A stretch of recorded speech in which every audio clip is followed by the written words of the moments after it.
can you describe a memorable interview, good or bad, and why it stood out? Sure. So, I think as the interviewer or as the candidate. Maybe both of them. So, as an interviewer, as an individual representing the company, a good interview would be when I would say when I met with one of the members on my team as a candidate. I was there with another member of my team who was the hiring manager. I was the head for that company, and we were interviewing this individual, and this individual showed up like just full of personality. Like, and even though um, she wasn't trying to be expressive or anything like that, like you could tell she was very engaged. She was very happy to be in that conversation. She answered everything so incredibly well, but it was just always a personable conversation, meaning it was very easy. It was fluid, right? Adversely, in that same interview process, so a different candidate that we interviewed uh, was unfortunately like just a polar opposite to the examples I gave. When we started to ask a question, they would first jump in before the question was even asked. They would then be very they would be it was really odd. Like in some questions, they would be very long-winded, where it took up like a good 5 minutes of talking on one question, and in other questions, it would be like a one-word answer without answering our question. So you can see like it was very inconsistent. It got to a point where it was almost a little uncomfortable. So those were the areas where it stood out. And I mean, for me personally, I remember I had an interview once with, so I have a mentor who I've worked with a number of years ago, and to this day, I still maintain my communication with him, even years after he and I have stopped working together. But when he and I interviewed together, it was like meeting a best friend. It was very easy. It was a very casual conversation. We got granular at times on some of the experiences, but then we communicated on a lot of different areas just about in conversation. And it's a good example of what I mean by go where the conversation takes you. So don't be shy to get involved in the conversation if you feel it's comfortable. We did that, and we had such a great rapport that we ended up working together. And then again, years later, we're still friends. We still hang out. We still talk. I consider him a mentor in my space, where if I'm ever in a position where I'm not sure or I need a difference of opinion, I always seek him out. A bad example of when I interviewed, and this is an example of not necessarily I did something bad, necessarily anything bad, but when you see the HR kind of takes uh, like a really weird turn. I had an interview once with an organization where the interviewer asked me if I was a vegetable. If I was a vegetable, sorry, I hit my cup. The vegetable, what vegetable would I be and why?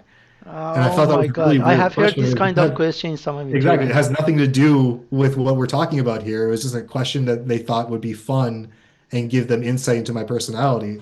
I answered it, but I was like, this is very weird.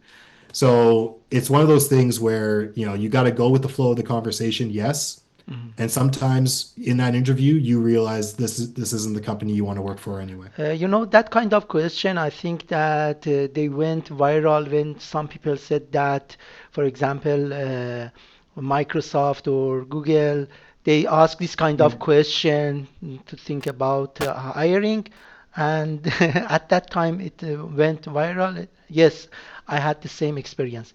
Okay, Yeah. thank you. What methods do you use to reduce bias in interviews?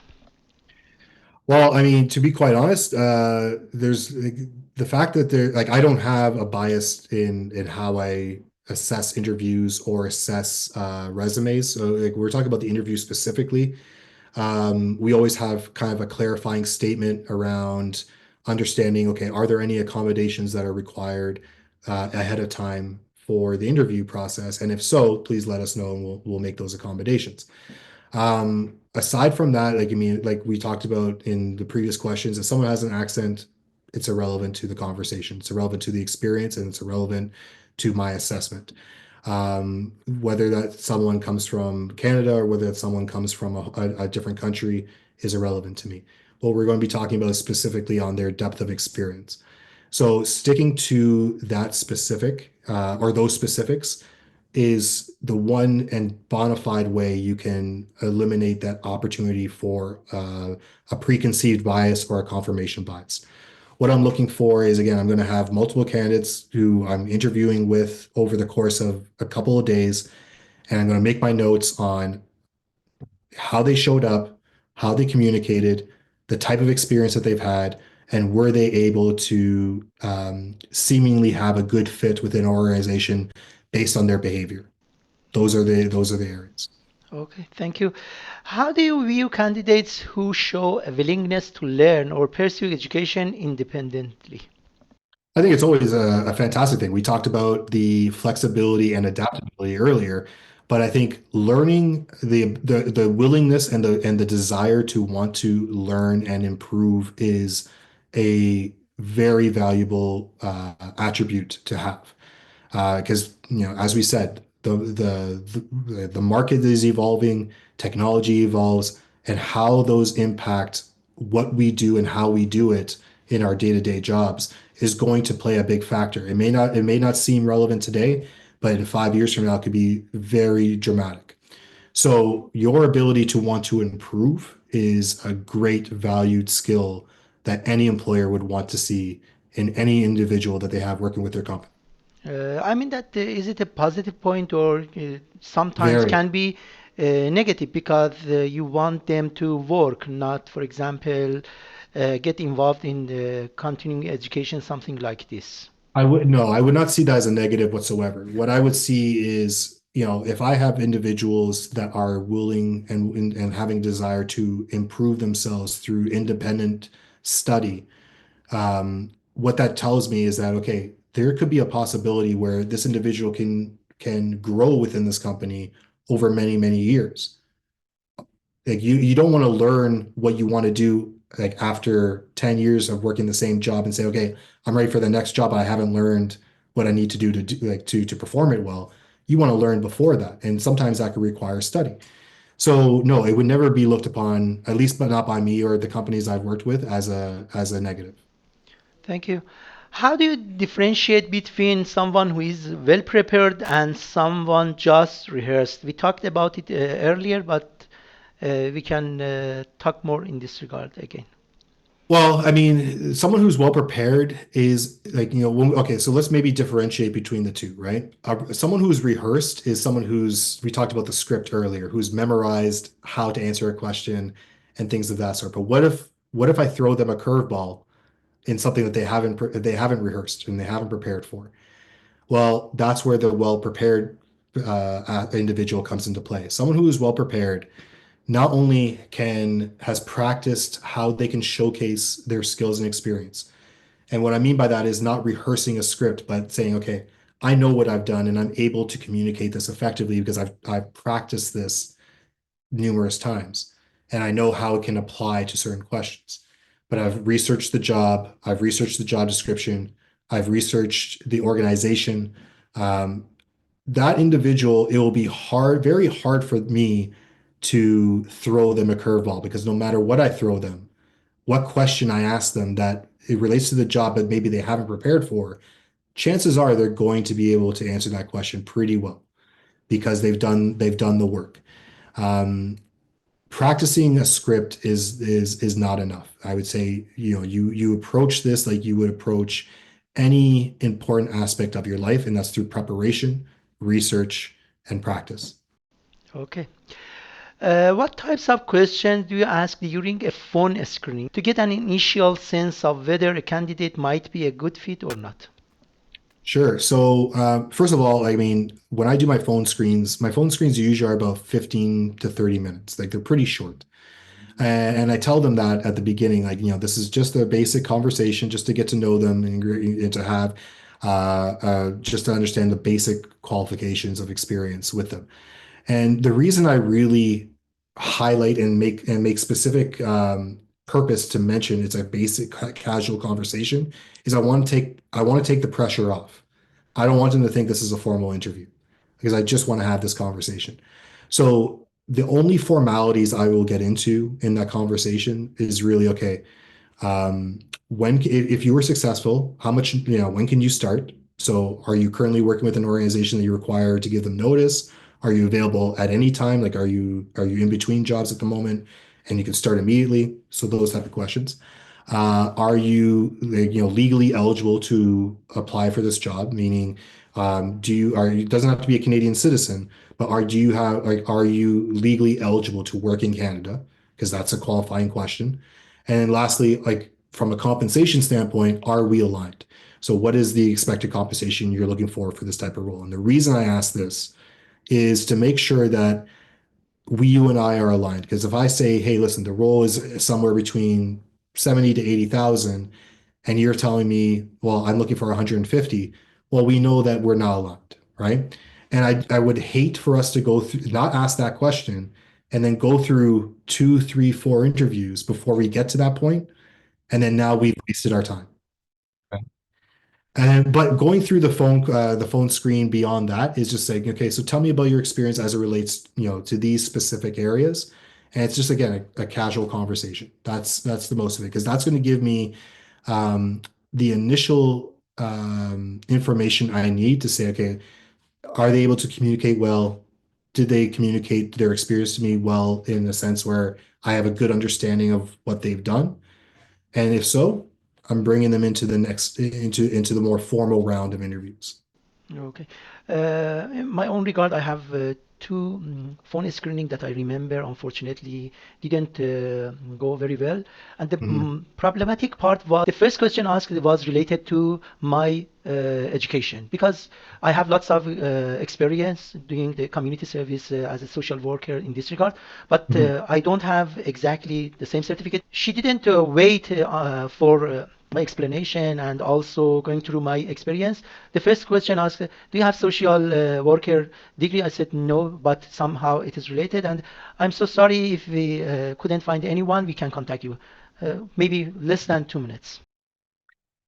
Yeah, that's unfortunate, because I mean, I feel like there can be individuals who would interview like that, and maybe they have their reasons, but I think that's a disservice to finding out really whether or not someone has the qualifications that they require. Because as I mentioned earlier, if you have the right depth of experience, I don't care what piece of paper you may have gotten 15 years ago from the education piece. Like, don't get me wrong, I do think it's important, but it's not to say that you can't be successful without that particular diploma or degree. In certain cases, it's a must. I totally get it, because I mean, you don't want to go and see your doctor knowing the fact they never went to med school. That's an example where it's absolutely important. You don't want to be a lawyer without a law degree. But in certain cases, there's individuals who can be very successful. Most of them, for example, if you check the great people like Bill Gates, lots of the organization, they are successful and they don't have even degree. Anyway, there's many individuals like that. I agree. And like I said, it's unfortunate that you had that experience, and it seemed like that probably that conversation probably and should have gone longer, just so that way you can really showcase that experience. It's unfortunate that it didn't, but I understand that can happen. And it's not a great look. Okay, thank you. What's the good question a candidate should ask you in the interview? Great question. So I think there's a couple of questions I would always, if it was me and sitting in that chair as a candidate, that I always ask. So one is, if they haven't already explained, or if these are already unanswered, but the one question I ask is this a newly created role, or is this a role to replace the previous individual? And really what that will tell, like, either way, that's going to give you good information. Because if it's a newly created role, what that tells me now is, okay, so my follow-up to that would be then, okay, so based on the fact that it's a newly created role, what are you really looking to get? Like, what are you looking to see in this role as far as results in the next, say, 1 to 3 years? Because they're building it for a reason, and you want to get that information out. If it's a replacement, well, did the person leave or that person get promoted? like I wouldn't be asking those questions, but usually sometimes they'll offer that up. But what I would follow up if they say, well, this is a replacement for an individual, I'd be like, great. Okay, so what do you feel are the right requirements of skills and competencies that would make this role a success if I was successful in attaining this role? And you can ask those questions. I would avoid anything like internal policies, asking too much information around like what's in it for you. Like, can you tell me more about the benefits? That's not a good question. Can you tell me more about like, I get a lot of questions oftentimes like, can you tell me what the day-to-day would look like in this company? That's an impossible question for me to answer because every day is different, right? So I would stick to aspects that, what is the company looking to accomplish out of this role? How would this role integrate within the different divisions within the organization? Things like that. Like showcase that you're looking to get perspective on a bigger scale beyond just you in this role, but really how you can contribute to the success of that company and for that role. Actually, to add your points regarding avoiding questions, I think that we should avoid the question that we can find the information in the job description or their website. It is very Yep, important. it's a very good point. Yeah. What signs indicate that a candidate might not thrive under pressure or in a team? Well, I think the more immediate question or the immediate sign, I should say, is if they are unable to kind of calm themselves in the interview process, chances are it's not going to give me a good sense of confidence that you're going to thrive under pressure in the job itself, right? Um, when I'm interviewing somebody and they're unable to kind of get their thoughts clear, communicate with clarity, be calm and be confident in how they communicate, I'm looking for that as confidence as indicators as to how they're going to perform in the job itself. Because in the job, there could be maybe there's customers who are going to be very harsh to you. Maybe there is areas that you're working with individuals, colleagues, or even processes that can become very tough and challenging. I need to see indicators in that conversation that really show me that you can work under pressure. So I think it's how you communicate, and the examples that you can give me that showcase team collaboration and support and critical thinking that are going to give me those confidence indicators that you're going to be just fine should anything happen in the job itself. Okay, thank you. How do you assess a candidate's self-awareness or humility? I think it really just comes as part of a behavioral, like for lack of a better term, behavioral assessment and how you communicate, right? Your body language, your posture, how you're communicating, the level of detail in which you're communicating. You're not doing you're not showcasing emotion, but more matter of fact results and confidence in your lived experience and what you're communicating. You're not the examples that you're providing aren't showing that, where you were showing a competitive nature against your peers or your colleagues, but rather that of support and collaboration. So I think that's where you really want to understand someone's level, or that's where you get to understand someone's level of humility.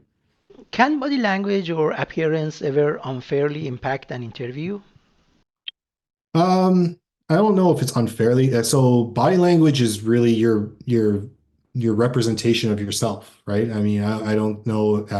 What you want to make sure is that you want to have, good, just presenteeism. So that means like, you don't have to have the best posture. You don't have to, and it's okay to look away to kind of get the words right in your head.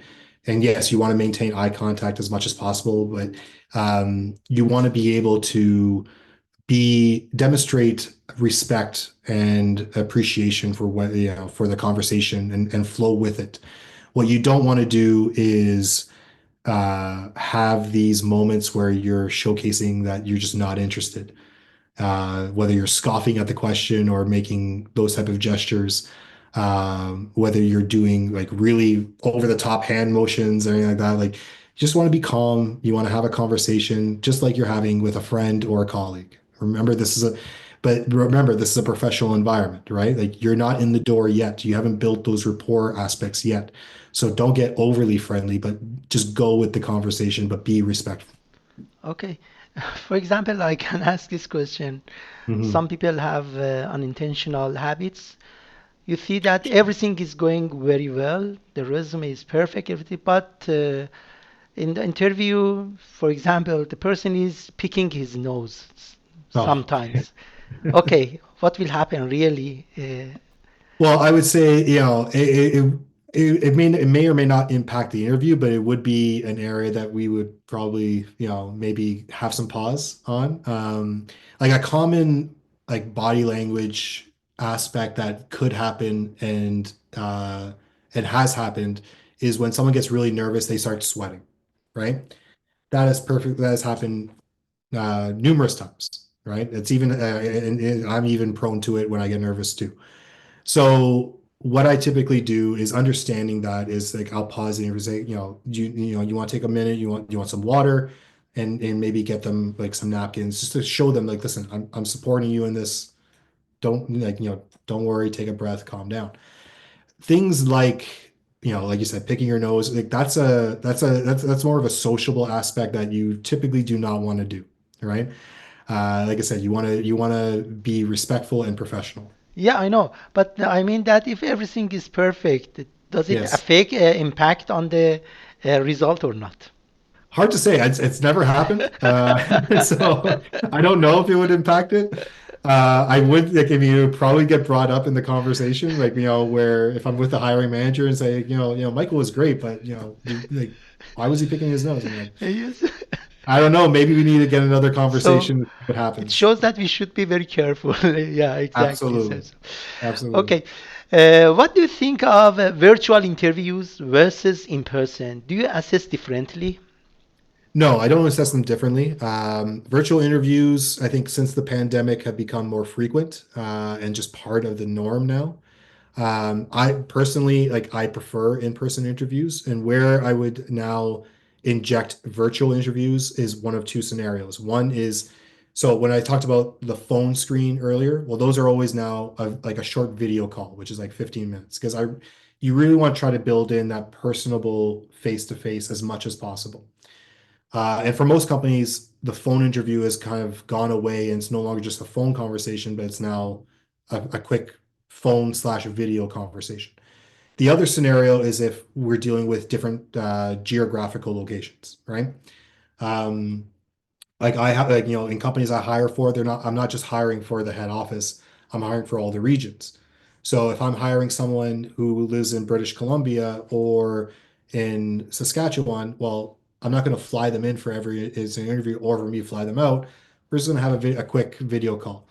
But in-person interviews is where you really is the like makes up the biggest bulk of behavioral and formal interview assessments because it's a good opportunity to really kind of get a personable understanding of their body language and how they interact with other people.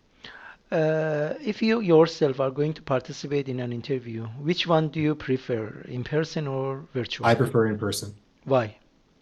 Well, for the reasons I said, right? I want to get a good kind of personable assessment because, like I said, regardless if I'm the interviewer or the candidate, I want to have that personable rapport and interaction.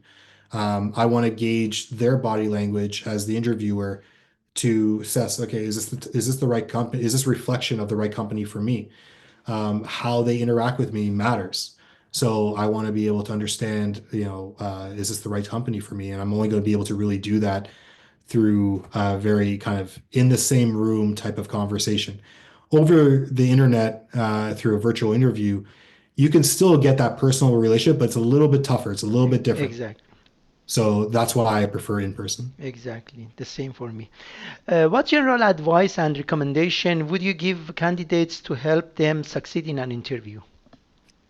Sure. So, I mean, I think we touched on a lot of them Yeah, already. So, exactly. I mean, I wouldn't go, I don't want to repeat all the ones. I mean, obviously, go back in the video and make notes of all the things we said. Those are definitely going to help you succeed. Um, I think when you're demonstrating your general kind of respect and appreciation through the way you're answering questions, through your active listening, and through just your ability to maintain that rapport and make and go with the flow of the conversation, but contribute to it as well, is going to be it's going to help you stand out. Because when they see you as an individual that they can have a conversation with, they're also envisioning that others in the organization can easily get along with Akbar or with Michael, that they can be a good fit within this organization. That's what you really want to get out. Thank you. Altogether, from a hiring manager's perspective, what are the biggest red flags in a resume, cover letter, and interview separately? Very quickly, because we talked all of them Yeah, we now. did talk about these. So very quickly, spelling errors, grammatical errors, script-based cover letter, like you want to avoid these type of things. In the interview process, you want to again, be calm, be confident, be humble, be contextual in how you answer your questions, and just go with the flow of the conversation. Contribute to it as well. All of them you mentioned red flags, but about interview you mentioned Oh, sorry, the biggest red, yes. sorry, red flags I didn't mention on the interview. The red flags, I think if you're not answering the question that they ask you, this actually happens quite often, where I would ask you, Akbar, tell me about a time when you had to face conflicting priorities, and you start giving me an example that has nothing to do with it. That's a red flag to me because it tells me you're not actively listening to to the question, and that you may or may not even have an example to give me. I might have to ask it again. But if you're not actively listening, that's a big red flag. And what about interrupting you? Interrupting me, I'm not Because some I'm not people as I have offended. seen they are very sensitive in this regard. I'm not as offended by that Mhm. because when we're talking about a long conversation, right? Like we're not talking about a very transactional conversation. We're talking about a give and take conversation. So it's very common where you might step on the other person's like last couple of words. I would say try to avoid it as much as possible. But if it happens once or twice, it's not that big a deal. Even acknowledge it, like, oh, I apologize. I thought you were, I sorry for stepping on your question. That's perfectly fine. In a Yes. conversation, it does happen. For example, the interviewer is going to ask a question, start asking, and the interview think that okay, he has got the point and interrupt it without letting the interviewer finish. Okay, what is the next step? Something like I mean this kind of. Then interviewer says that, but I didn't mean this. I wanted to continue. Right, right. And Yeah, no, that's a good point. Like, so, you always want to like let them finish of course. Sometimes what can happen is the interviewer might take a pause and thinking that they're done their question, you might jump in. That's perfectly understandable. And I'm sure if that happens, you can step back and say, I'm sorry, can you please finish your thought or please finish your question. But if you are overly excited and think you already have the answer, just again, this comes down to the keep calm, just wait, be patient, let them finish. okay, if somebody is like me, very talkative, Mhm. is there any point that you can tell us when we can understand we should stop? Um, I think you want to like you want to try to acknowledge, and this is what I mean by go with the flow of the conversation. Like you want to try to acknowledge through assessing their body language, like am I going on in too much detail? And you can start to figure this out if they start to kind of shift their eyes or their body language becomes like slumped a little bit. I would say stick to the details of your experience. And if you feel it's not enough detail, you can even ask, say, I'm more than happy to elaborate if you want additional detail. and leave and let them answer you. Like you say, yeah, please go on. Okay, great. And now I can continue. If not, then you've made your point and you can move on to the next. And what about the time management? Do we have any specific time, for example, 2 minutes, 1 minute, 3 minutes, 5 minutes, that we can stop talking or not? No, I don't think so. I think because I mean it depends on the nature of the question because some questions can be very easy to answer in 15 seconds. Other questions might require a lengthier period of time. I think you don't want to go on for multiple minutes. I don't think there's a single question where you need to spend 5 minutes answering. I think you can pretty much summarize most within a minute to a minute and a half. Okay, thank you. And the next part is about post-interview hiring decision, behind the scene. How many people are usually involved in reviewing an application? Oh, good question. So on average, I would say about 3 to 5 would be involved in assessing your resume. So when a resume comes into the applicant system, you usually have a recruiter that's assigned to the hiring for that role. That recruiter is then going to review it, and if they like that resume, they're going to send it to the hiring manager. That hiring manager may may be the direct person who that role reports to, and they might then send it to their specific manager, say, I'm considering Michael for this role. What do you think? This is the profile. It might even come to me as the head of HR to be involved in that interview process if there's more than one step. So it could go as many as maybe 5, 6, 7 people. So there are usually multiple people involved in reviewing your application. Okay. What's the role of HR versus the hiring manager in final decision?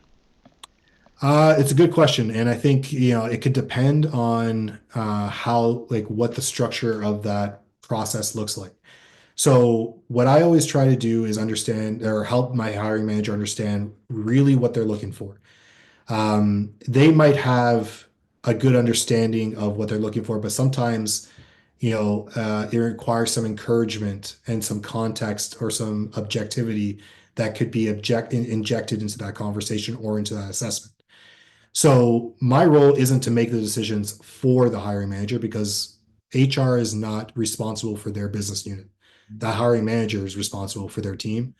So they're going to make that final decision. My job is to encourage them on what would be to get alignment on what the best hiring decision could be. So if I feel that the hiring manager is over prioritizing certain skills other than the fit or the type of skills, and I think they might need some encouragement, I will have that conversation with them. And despite if they agree to it or not, at the end of the day, they have that decision. Okay. And the next question is the same. Who is usually the key decision maker, and how do they collaborate during the hiring process? The key decision makers are usually the hiring manager and maybe even their boss. Like HR is usually one of those individuals as well. But the point is, it's usually a collaborative effort. I've never really seen one person make the decision for everything. It's usually myself as the HR representative, the hiring manager, and maybe their manager, or depending on the role, could even be a CEO who might get involved. So it's usually a collaborative effort on that side. Okay. Are internal candidates treated differently than external ones? Absolutely. So the reason being is that when we have a role that's posted, internal candidates are usually going to be the first individuals that we will look to as an organization to fill in the gap or to be successful in going to that role. Because really what you want to do as an organization is you want to build your internal opportunities for people so that way they can grow and progress and build experience, and that's how you create career longevity. Now, let's say I have an open role for a recruiter on my team, right? The recruiter on my team is like kind of a mid-level position, meaning that there's an analyst that exists underneath, and then there's maybe senior recruiter roles that exist above that role. Well, if I have an open role, the first people I'm going to be looking to are my analysts to say, okay, are they ready for that next step? And if so, I'm going to interview them and I'm going to assess them and I'm going to consider them for that role, which means that if they get to that recruiter role, well, now I have to fill in the analyst role, and that's where I'll go external because there's no one internal that can fill that job. So that would be where it would be treated somewhat differently. Okay, yeah. Do referrals carry extra weight? I think they do. Yeah, I think so. Because there's the belief that good talent knows good talent, right? So if you're in an organization and you bring forward a referral and they look to you as like, well, listen, Akbar has been fantastic for us. Like, if he's referring this person, this could be really something to really look into. They'll typically get a little bit more attention in the resume review than they would if they just got like through just the normal application process.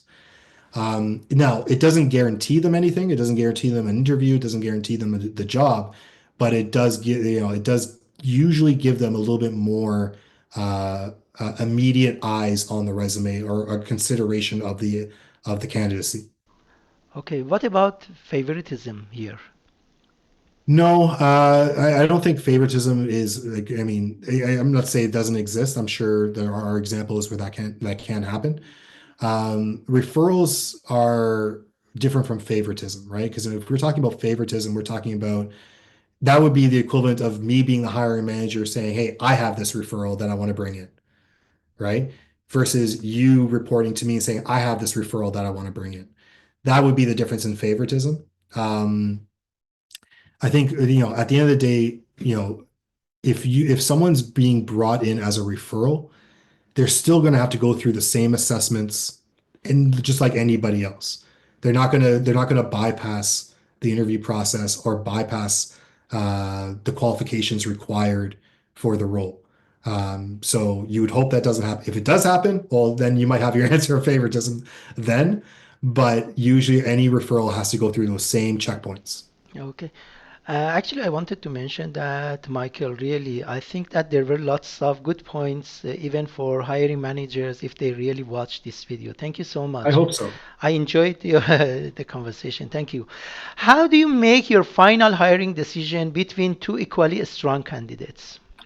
Yeah, so it's always a tough question. So whenever this scenario is positioned, there's no such thing as two equally strong candidates because obviously they're both individuals and they might bring value in similar ways, but not equal because one might have a different depth of experience, one might have a different way of communicating or showcasing different values or competencies that we think that might be successful towards the job.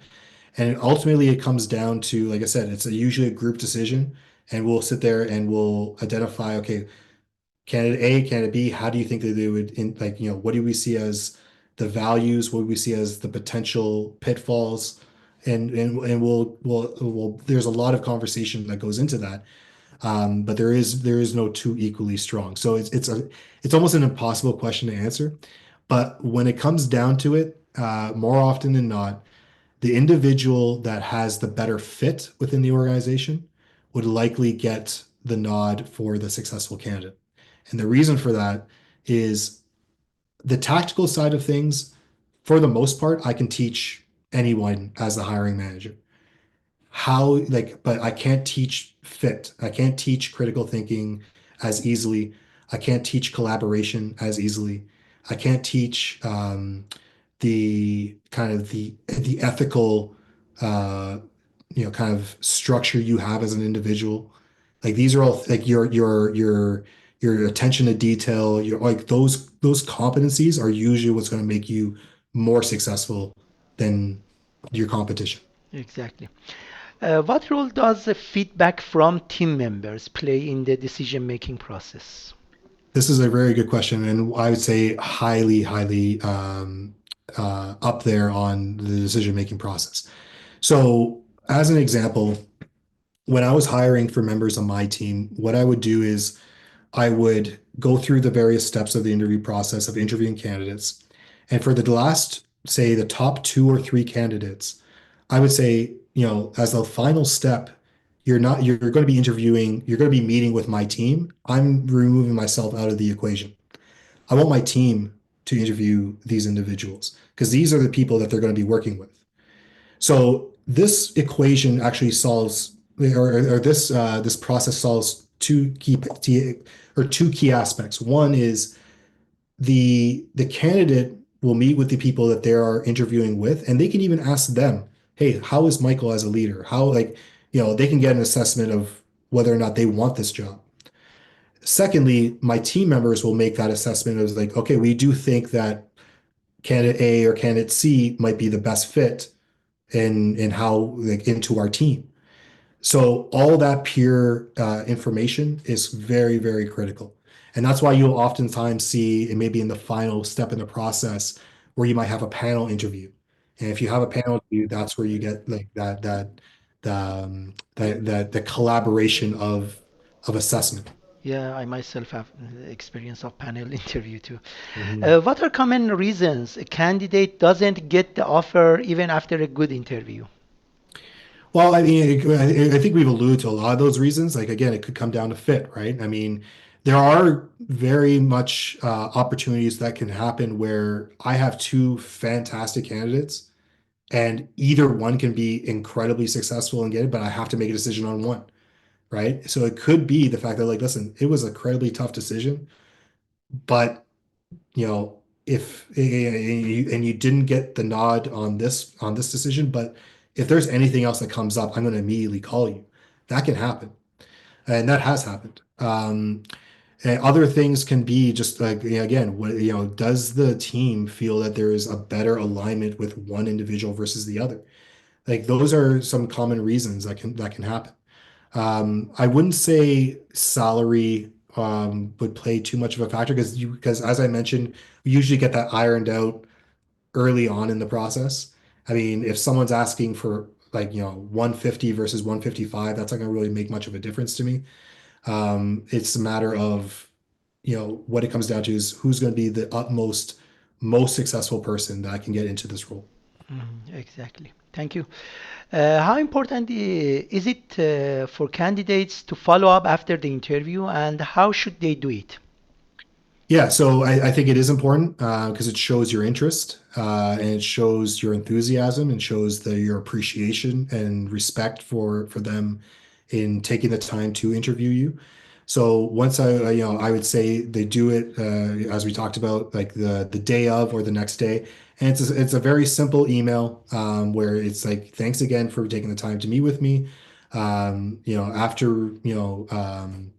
reflecting on the interview and hearing what you were looking for in this role, I feel like my skills and experiences would align very well. And should you require anything further from me, please feel free to reach out. I anxiously look forward to hearing back from you in the short term. Okay. That's as simple as it can be. Another question here. What about Mhm. re-follow up and 3 follow up and 4 follow up letters? I mean that No, you send yeah, you that's send a good question. you send letter, you don't receive any answer. Then you follow up again. Okay, what happened after next week?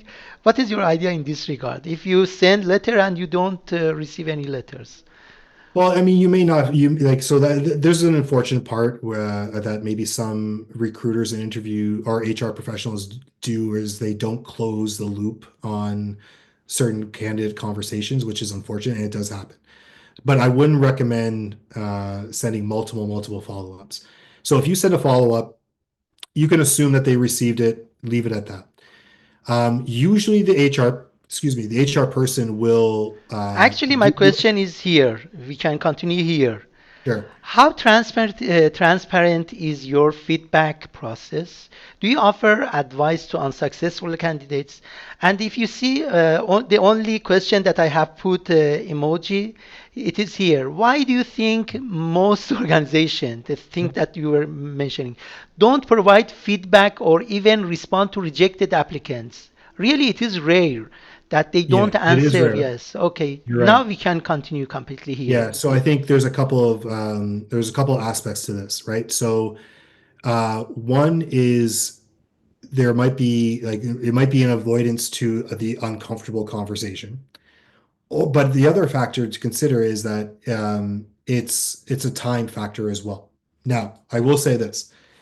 As I mentioned, if I post a job and I get 200 applicants, I can't send a rejection notice that's personalized to every single one of them for 200 people. What I can do is, for the people that I end up speaking to, whether it's the video conversation or whether it's the formal interview process, if I don't feel that they're going to be successful, I will send them the rejection notice. But in that notice, I always offer up, say, hey, listen, we were going with with candidates that are more aligned to our expectations. Should you require any specific feedback, I'm more than happy to give that to you. Because that's a conversation I can handle in regards to the amount of conversations. And sometimes they've taken me up on it. Sometimes people have asked, like, oh yeah, I would love to understand more, and I will be very transparent with them. I wouldn't expect that from every single person. I know that there are some people who just do not do it. And it's unfortunate, but you can't force the issue either. You can always just ask, if you receive a rejection notice, you can say, thank you very much for your time. I appreciate the opportunity.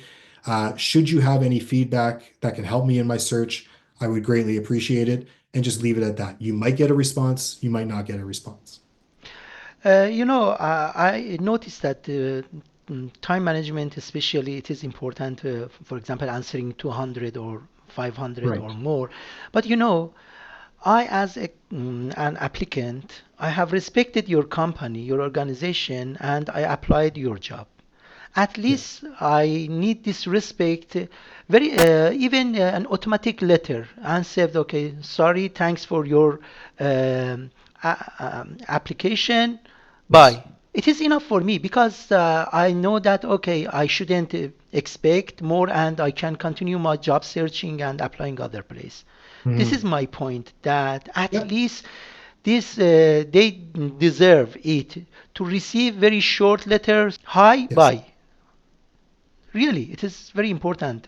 What do you think in this regard? Yeah, no, I agree. I mean, I think there's it's basically what we're calling the candidate experience, very similar to a customer experience, right?